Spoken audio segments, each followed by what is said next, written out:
Kyrie eleison, Kyrie eleison,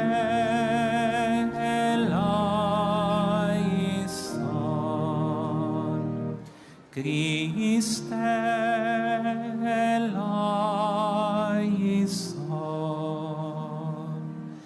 Christe eleison,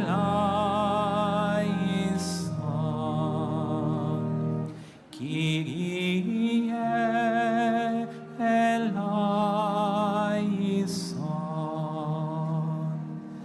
Kyrie eleison.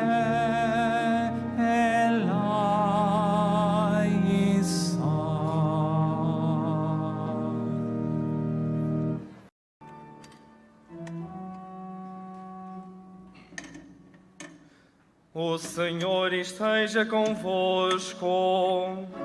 Ele está no meio de nós.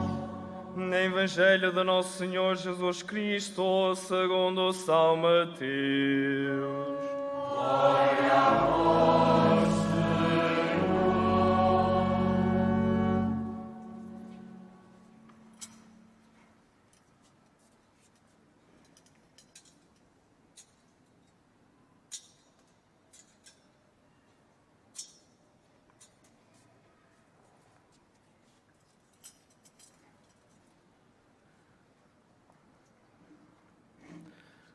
Naquele tempo, disse Jesus aos seus discípulos: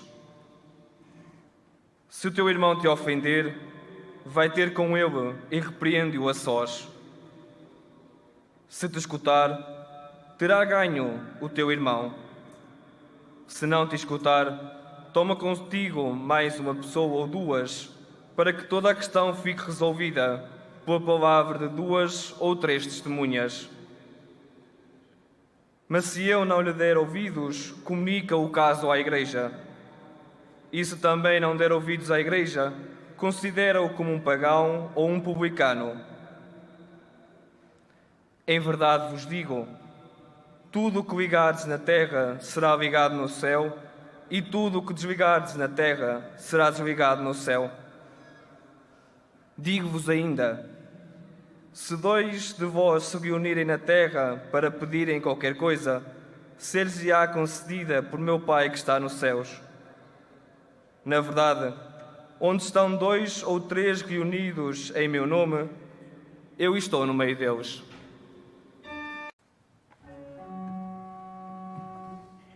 Palavra da salvação. Glória a vós,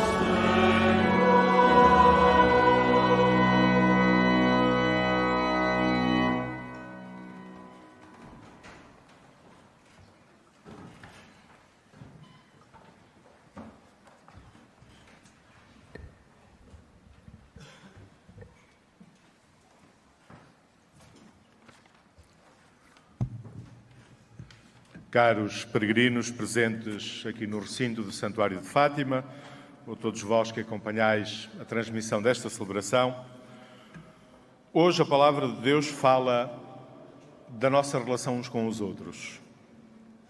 Fala da nossa responsabilidade face aos que nos rodeiam, desafiando-nos a ajudarmos-nos mutuamente.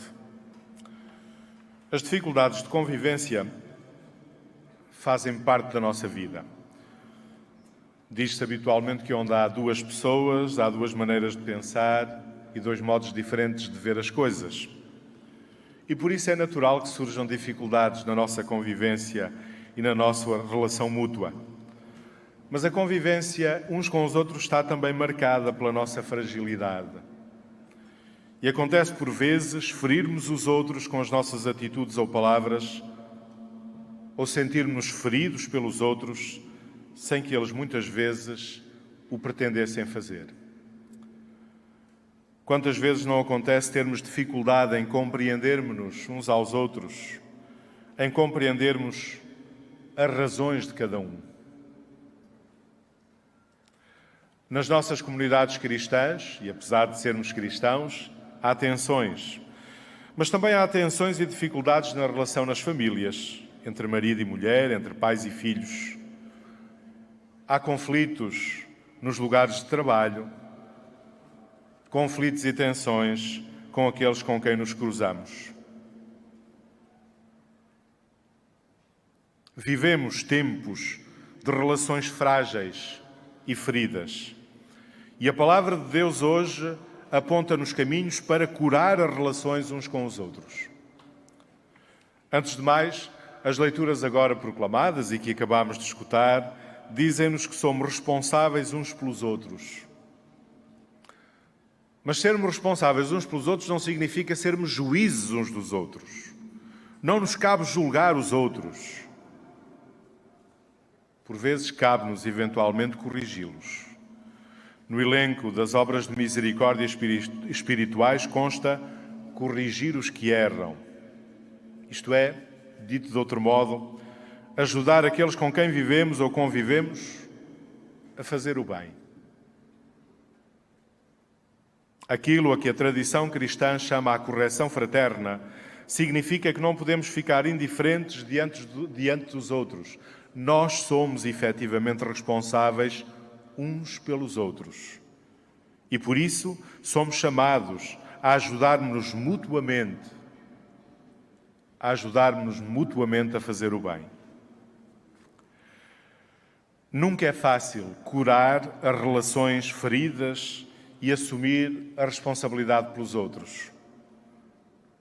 O Evangelho aponta-nos a via do diálogo, mas um diálogo feito com discrição, com simplicidade, com franqueza. O pressuposto deste diálogo tem de ser sempre a disposição para perdoar e a disponibilidade para pedir perdão. Porque não somos perfeitos, nenhum de nós, nem eu nem o outro. E por isso o Evangelho aponta-nos esta via do diálogo. Vai falar com o teu irmão, escutávamos do Evangelho, vai ter com ele e fala com ele, com discrição, com simplicidade, com franqueza, mas sempre nesta disponibilidade para perdoar e pedir perdão. E na segunda leitura, São Paulo recordava-nos o fundamento da nossa responsabilidade uns pelos outros e, ao mesmo tempo, o caminho para curar as relações feridas, o amor, a caridade. São Paulo começa por nos exortar: não devais a ninguém coisa alguma a não ser um amor de uns para com os outros. Era esta a primeira exortação. E depois São Paulo continuava recordando-nos o mandamento do amor, que resume os mandamentos da lei de Deus e que leva ao seu pleno cumprimento. Tudo se resume ao amor ao próximo, como a si mesmo. E esta exortação de São Paulo é algo que nunca está plenamente realizado. Isto é, este amor aos outros é tarefa permanente e exige-nos atenção constante.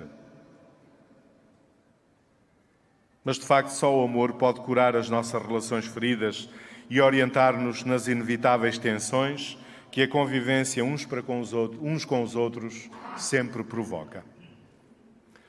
Por fim, o Evangelho diz-nos que a nossa responsabilidade uns pelos outros passa também pela oração. Podemos, devemos rezar uns pelos outros. Por vezes o diálogo falha ou não é de todo possível, mas a oração é sempre um caminho que se abre diante de nós. Às vezes é o único caminho que se abre diante de nós. É a única opção que temos. Por isso não a desprezemos. E não se trata de rezar para que os outros pensem como nós pensamos. Quando dizemos que é preciso rezar uns pelos outros, não é para que os outros concordem connosco. Somos convidados a rezar uns pelos outros. A rezar pelo outro com quem me preocupo e a quem não sou indiferente. A rezar para que Deus o ajude na sua vida, o conduza nos seus caminhos. Muitas vezes é a oração que nos abre ao perdão, isto é, temos dificuldade em perdoar e, começando por rezar uns pelos outros, essa oração abre-nos depois ao perdão. E a oração, assegurava-nos Jesus no Evangelho, é também certeza da sua presença, certeza da presença de Cristo no meio de nós e na nossa vida. Ele que veio curar as nossas feridas e que cura as nossas relações uns com os outros. Na vida dos santos Francisco e Jacinta Marto, bem como na vida da venerável irmã Lúcia, encontramos este mesmo desejo de curar as relações feridas pela via do diálogo e do perdão, ou pela via da oração, como expressões do amor de Deus e como expressões do amor aos irmãos. Caros peregrinos, aprendamos com eles e peçamos ao Senhor Jesus, presente no meio de nós, que nos reunimos em seu nome, que cure as nossas relações uns com os outros e que nos faça sentir responsáveis por aqueles com quem vivemos, convivemos ou simplesmente contactamos.